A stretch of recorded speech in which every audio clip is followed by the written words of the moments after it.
Hey, my name's John and I hope you're doing well today. And today I want to start by asking, when's the last time you said no? It might have been just a few minutes ago, a few hours ago, a few days ago, or even something like a few weeks ago. And when you said no, whether it would be a deadline your boss wanted you to meet or a friend asking a favor, did you feel any sense of guilt? Did you feel like there was an implicit obligation to say yes no matter what, even when you yourself know that saying no might lead to something a bit socially awkward?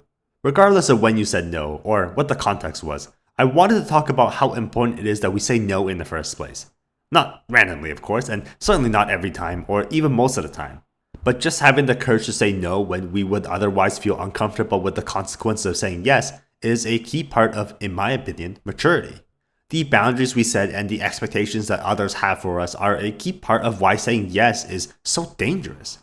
It's easy to say yes, and it's what people expect. In my opinion, rightfully so, because on average, people don't go around asking others a question they expect to get a no to. They expect a yes and are generally something that's pretty reasonable. But as we all know, what others expect and what is often true isn't always perfectly aligned, or even aligned at all sometimes.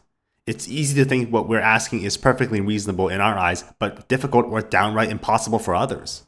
And I want to drill this in quite a bit because the idea of expectations is what fuels this in the first place. By saying yes and wanting to become a people pleaser only makes things worse for you, for others, and for everyone else involved. Since saying yes can lead to expectations changing over time, and right before you know it, you'll be known as the guy that can and might even like taking on unreasonable tasks. And this wouldn't be a bad thing if it wasn't for the fact that sometimes, when we don't say no, we often get dragged into doing things that we don't like or are unsure of. Think, for example, if you had a deadline to meet and your manager wanted to push out a new feature without giving you more time. And while you know that it's not realistically possible, you end up saying yes anyways because you don't want to look bad in front of your boss. And it's something that's quite common when working with others. In the professional world, there's a sense of obligation we have to do everything that we're asked for in a work setting with no questions asked.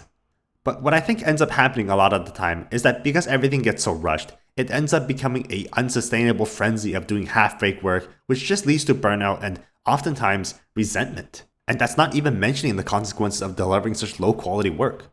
Now, while saying no is often hard and could even at times cost you your job, it's important to note that any job where the culture shuns saying no and having respectful decisions isn't a place that's necessarily good for both your health and probably even your career in the long run. Having the freedom to disagree with something that's unreasonable and working on a compromise is healthy for everyone involved. And if it isn't possible, it might be a sign that some changes are needed. And I know.